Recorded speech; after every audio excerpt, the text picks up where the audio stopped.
Yes, students, in the succession of the last video, so I was dealing with the literary tendencies of modern age, and we have started talking about Sigmund Freud, whose philosophy, whose psychological philosophy, rather, we can say, which has influenced the literature of England very much. Actually, his book, his creation, the interpretation of dreams, what about I have talked earlier, in the interpretation of dream, he has talked about a special kind of his psychological analysis about sex. Now, what kind of relationship and what kind of approach in the mind of men about sex is there, he has just explained that sex like things were the subject to hide in the society.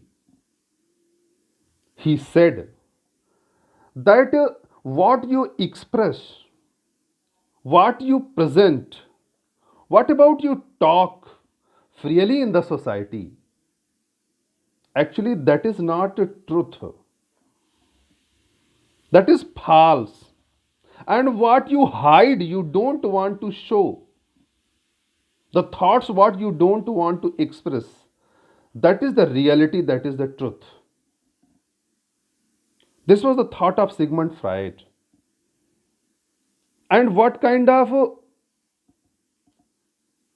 sex is there, what kind of sexual perversion we can say, what kind of sexual perversion is there, what kind of approach about sex is there in the family, especially what kind of opposite sex relation, opposite sex attraction.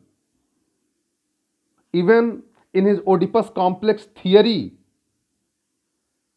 he has given a very new kind of thought, and this thought was based on scientific temper, it was based on scientific approach what was showing students, and it was based on his psychological analysis of the mind of man, and it has influenced the literature and the contemporary time of England very much, which was just resulted in the literature.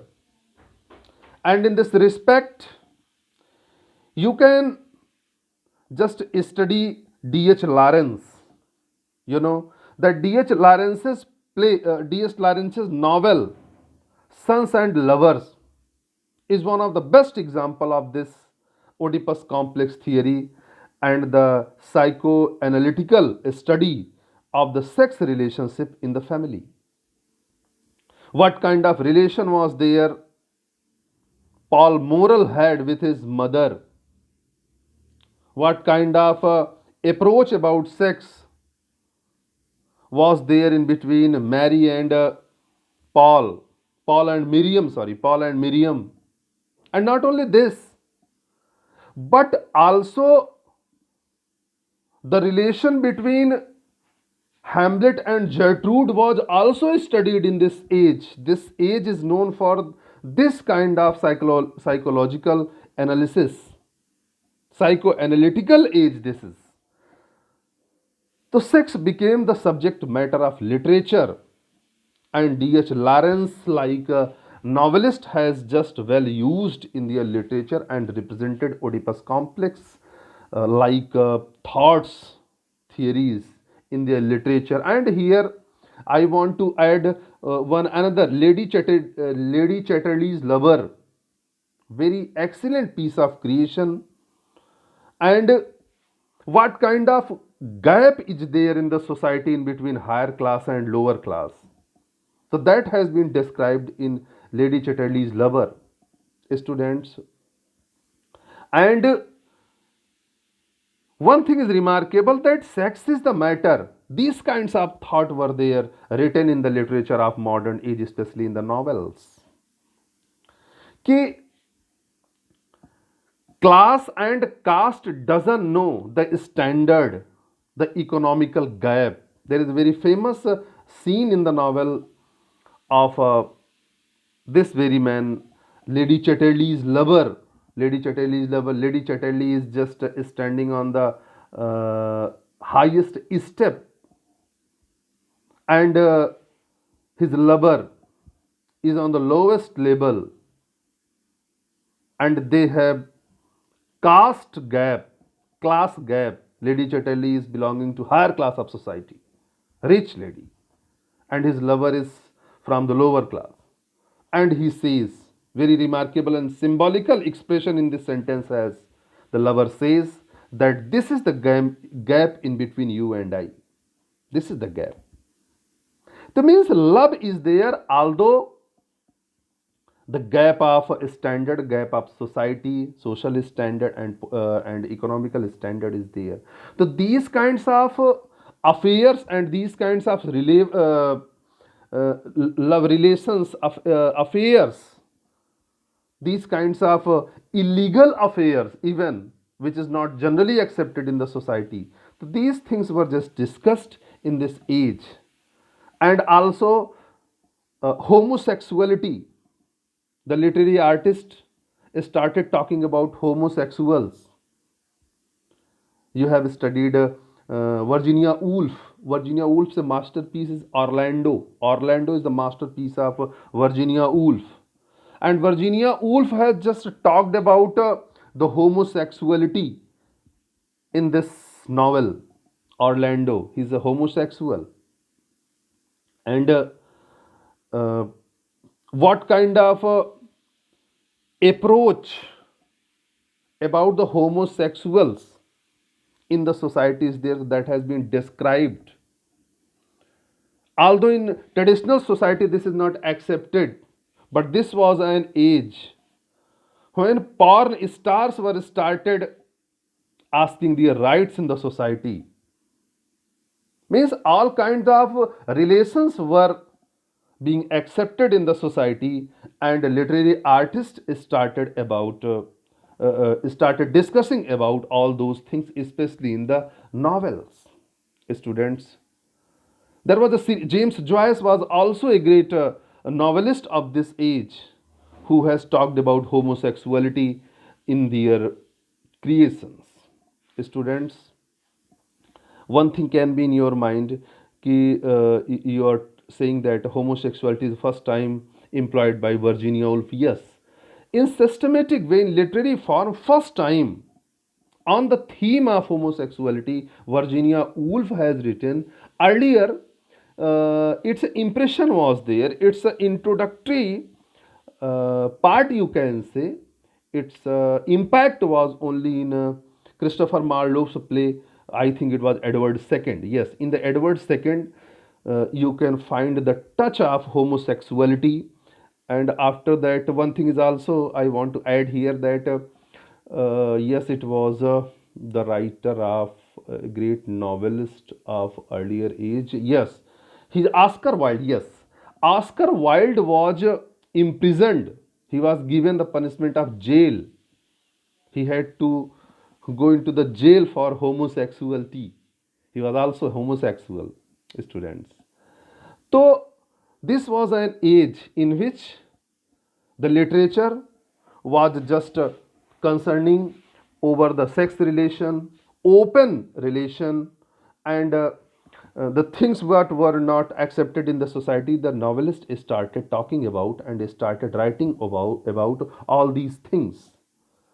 So in that series, you can just take the name of Henry James, James Joyce, H.G. Wells, Virginia Woolf. They were the major writers, major novelists, you can say, who were just following the trends of this modern age in their novels. Open atmosphere, free atmosphere. Actually, this was the age of psychoanalytical studies. Psychology was influencing the society. The scientific temperament was influencing the society. Means people were not traditional by now. They have started thinking freely. They have started thinking that they are individuals. Students, what kind of loss they have seen in the world war, what kind of disaster they have seen in the sank of in the sinking of you know this was a great ship. What about I have earlier talked? Yes, Titanic. So what kind of collapse they have seen? They have thought that the world is nothing. We are supposed to live on own standard. What we are liking, what is our personal liking, and what is in our mind. Why to hide it? We must think on our personal label. And people started thinking on their own label. What they think right, that is the right thing, and they have just given it in their creations. And what things that has been hidden in the heart, that has been started coming in literature. Individualism came, students, one thing. And earlier, when a great sonneteer Philip Sidney in 16th century I have talked about. He was called the ideal man of Renaissance. During the war, he has given his water to a soldier of enemy side. His enemy soldier. He has just offered his water to enemy soldier. He said that this water is needed more than I. This kind of thought was there, but here in this age, totally against. On individual level, people started thinking on individual level. And one thing also I want to add here, that this is an age of stream of consciousness. In the series of psychological analysis, psychoanalytical studies, a very special kind of device came in literature. It is a stream of consciousness, and especially we find it in Virginia Woolf, even in the literature of James Joyce and H.G. Wells. We find it there. A stream of consciousness means there is a stream in our mind, like the stream of water, which is flowing spontaneously without any kind of obstacle.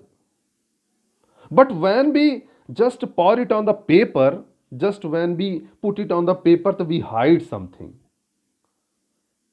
So those writers who were following the stream of consciousness, they said that stream of consciousness means just make yourself away, and whatever is in your mind, without any hesitation, just put it on the paper like the water is flowing. Let your thoughts will flow on the paper. That's why the stream of consciousness has resulted into sometimes vulgarity in the society, vulgarity in the literature. Whatever things came in the mind of literary artists, they have just put it on the paper. So this was the trend of novel, and students in the field of poetry, naturalism came. The description of nature, the mystic approach of nature, patriotism was also there in the poetry. Escapism, melancholic tone. What about I have talked in romantic age?